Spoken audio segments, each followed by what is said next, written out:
مولاي صل وسلم دائما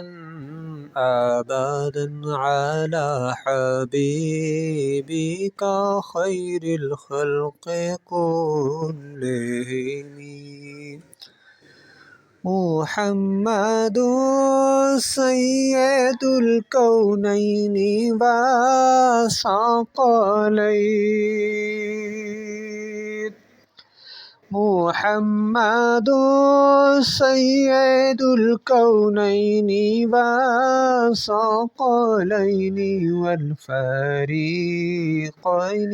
من عرب ومن عجم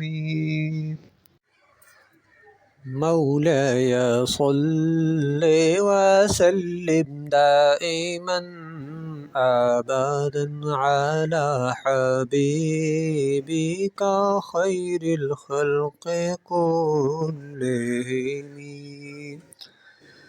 محمد